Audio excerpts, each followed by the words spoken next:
Hello and welcome to my YouTube channel Vishnu Pandey blogs. और आज हम आपको लेकर आ गए हैं लखनऊ के एक हिस्टोरिकल प्लेस रेजिडेंसी। फॉरेनर के लिए टिकट है 300 रुपये का और इंडियन के लिए 25 रुपये का। गेट से जैसे ही आप अंदर आएंगे तो आपको मिलेगा ये बड़ा सा द्वार, जहाँ से शुरू होती है ये रेजिडेंसी। ये है रेजिडेंसी का पूरा परिसर, इसमें सारी जानकारी दी है। जैसे ही आप मेन गेट से आगे बढ़ेंगे तो आपको मिलेगा डॉक्टर फेयरर का ये हाउस। ये भोजशाला के अंदर का ये स्थान है तथा ये है बैंक्वेटिनो हॉल। भोजशाला यानी कि जहाँ पर उस समय लोग खाना खाया करते थे। जी हाँ, ये देखिए यहाँ पर लगा हुआ है ये रसोई घर का चिन्ह और ये सामने है रसोई। यहाँ पर उस वक्त खाना बना करता था। यहाँ पर बेगम कोठी के बारे में ये जानकारी दी हुई है। जैसे ही आप अंदर आएंगे, बेगम कोठी के बाहर का नज़ारा और इससे लगी हुई ये मस्जिद।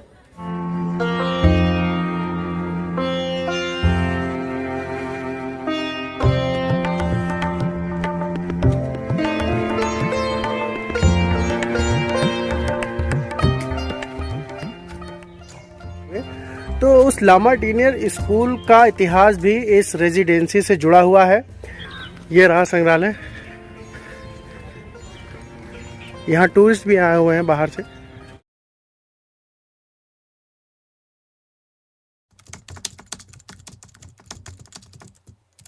देख सकते हैं यहाँ पर लिखा हुआ है 1857 मेमोरियल म्यूजियम रेजिडेंसी लखनऊ। जो 1857 की क्रांति हुई थी उसी की याद में ये मेमोरियल बनाया गया है, ये संग्रहालय। तो चलते हैं आगे और दिखाते हैं अपना टिकट और चलते हैं अंदर।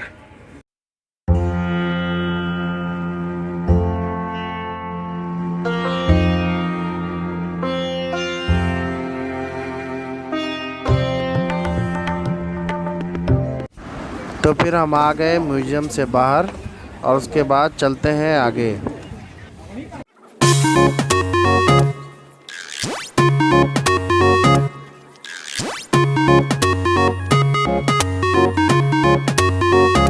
तो संग्रहालय से निकल के हम आ पहुँचे हेनरी लॉरेंस के स्मृति स्तंभ पर।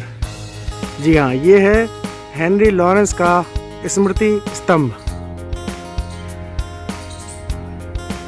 ये मेरे ठीक पीछे जो अभी आपने देखा हेनरी लॉरेंस का स्मृति स्तंभ, और ये मेरे संग्रहालय जहाँ अभी हम देख कर आए हैं, और उसके ठीक पास में लगी हुई है ये तोपें। क्या लगी हुई है? तोपें।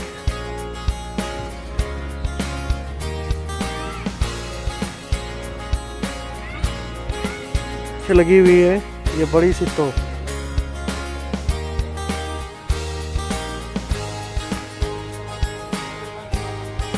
संग्रहालय से निकल के हम बाहर आ चुके हैं और संग्रहालय के ठीक पीछे यहाँ पर है ये किला, जो आप देख सकते हैं मेरे ठीक सामने। ये किला बना हुआ है। पहले ये बहुत ऊंचा था, धीरे धीरे ये टूट कर इतना बचा है। आपने दो तोपें संग्रहालय के ठीक सामने देखी थी और वैसी ही दो तोपें यहाँ पर भी लगी हुई हैं। और ये वो किला है। देखते हैं ऊपर जाने के लिए वो किला खुला हुआ है कि नहीं खुला हुआ है। आइए चलते हैं अंदर। तो ये किला है, इसमें ताला लगा दिया गया है, ये बंद है। पहले ये ताला खुला हुआ था। जब मैं छोटा था तो मैं यहाँ आया करता था और ऊपर जाता था। करीब 100 जीने बने हुए हैं। यहाँ पर ये डॉगी भी बैठा हुआ है। ये कुछ इस तरह से अंदर से बना हुआ है।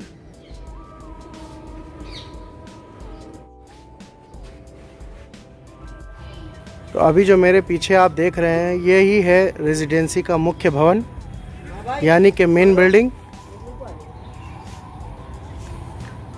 बहुत ही खूबसूरत बिल्डिंग है ये। अब तो ये क्षतिग्रस्त हो चुकी है, लेकिन अब काफ़ी अवशेष जो इसके बचे हुए हैं वो कुछ इस तरह से हैं। यहाँ पर आप इसके बारे में पढ़ भी सकते हैं। यहाँ इसी मुख्य भवन में सर हेनरी लॉरेंस अपने परिवार के साथ रहते थे। सन 1857 में 2 जुलाई को बहुत बुरी तरह से ये घायल हो गए थे उस दौरान। ये 2 बुर्ज बने हुए थे दक्षिण और उत्तर दिशा में। यहाँ पर जो आप देख रहे हैं मेरे दाहिनी तरफ, यानी कि जहाँ मैं संग्रहालय में गया था उसके ठीक नीचे एक बेसमेंट भी बना हुआ है, यानी कि एक गुफा बनी हुई है जहाँ पर लोग रहा करते थे। लखनऊ में उस समय बहुत जब गर्मी होती थी तो ये जो ब्रिटिश रेजिडेंट थे, यानी कि जो ब्रिटिश लोग थे, अंग्रेज़ थे और उनके परिवार के लोग थे, वो उसी तहखाने में जाकर रहा करते थे। उस दौरान यहाँ तहखाने का रास्ता इस मुख्य भवन से भी होकर जाता था और संग्रहालय की तरफ से भी उस तहखाने का रास्ता है। तो दोनों तरफ से रास्ता था। तहखाने में अब तो म्यूज़ियम बन गया है, लेकिन इस समय उसको बंद कर दिया गया है 2 साल से। पहले वो तहखाना खुला हुआ था। तो ये है मुख्य भवन। ये 3 मंजिला भवन था उस दौरान और ये कुछ इस तरह से सीढ़ियाँ थी ऊपर जाने के लिए और ये मोखले बने हुए थे इस तरह से। यहाँ पर पहरेदार रहा करते थे और लाइटें जला करती थी। ये कुछ इस तरह से सीढ़ियाँ थी ऊपर जाने के लिए।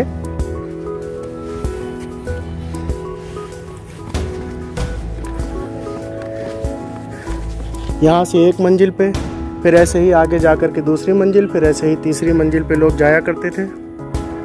ये बड़ी बड़ी जो आप खिड़कियाँ देख रहे हैं, ये रोशनी अंदर पहुँचाने के लिए बनी हुई थी ताकि अंदर रोशनी आ सके।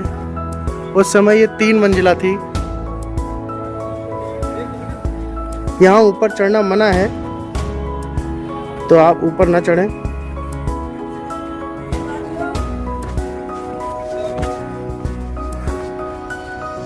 अभी ये सीढ़ियाँ बनी हुई हैं। इधर से ही लोग तीसरी मंजिल पर जाया करते थे।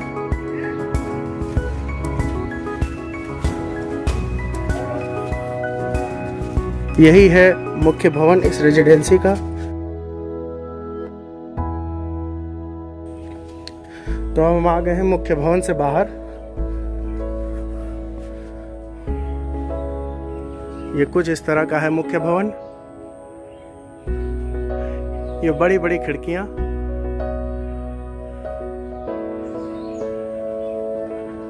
जी हाँ, वो ठीक सामने भोजशाला, वो सामने किचन और ये संग्रहालय और ये मुख्य भवन।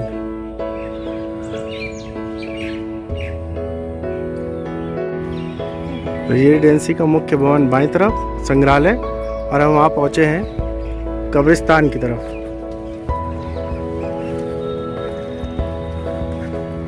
तो इस परिसर में, इस रेजिडेंसी के परिसर में कब्रिस्तान भी बना हुआ है, सेंट मैरी चर्च और कब्रिस्तान। जी हाँ, तो ये कब्रिस्तान है और इसमें अब 2-3 ही टूटी फूटी इमारतें बची हुई हैं, अवशेष बचे हुए हैं। और सर हेनरी लॉरेंस की जो बॉडी है, डेड बॉडी, उसको भी यहीं दफनाया गया था।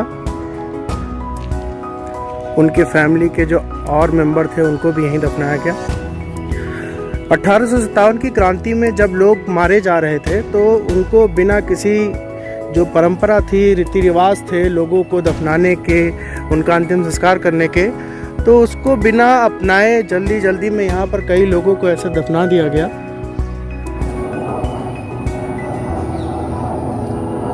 ये कब्रिस्तान का एरिया पूरा क्रिश्चियन कम्युनिटी के लोगों को भी यहाँ दफनाया गया। उसके अलावा अन्य कम्युनिटी के लोगों को भी आसपास की भूमि पर दफनाया गया।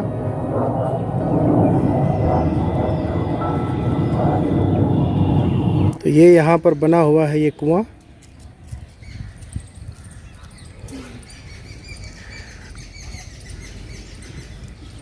अब तो इसे जाली लगाकर बंद कर दिया गया है।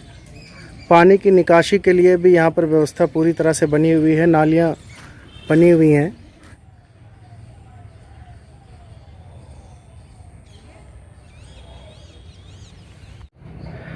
तो ये थी सैर रेजिडेंसी की। तो आप लोगों ने आज मेरे साथ कवर किया लखनऊ का फेमस रेजिडेंसी। उम्मीद है आप लोगों को मेरा ये वीडियो पसंद आया होगा। अगर आप लोगों को मेरा ये वीडियो पसंद आया हो तो प्लीज़ मेरे चैनल को लाइक करें, सब्सक्राइब करें और शेयर करें।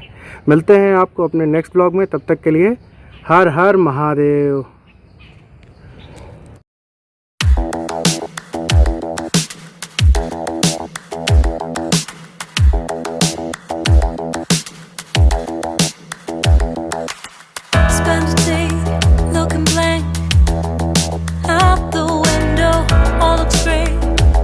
tank. I'm stuck in limbo, nothing works in my head. I'm moving so slow, shadows lurk all around. In my sorrow, can't focus, I'm distracted, and I don't know what to do. Each time I try to get past it, in the end I think of you. Nothing's fine here without you. The sun won't shine till you come through. Till you come back, I'm missing you. Can't help myself, I'm missing you. I can't stand this life alone. Don't make sense now that you're gone. Till you come back, I'm missing you. Can't help myself, I'm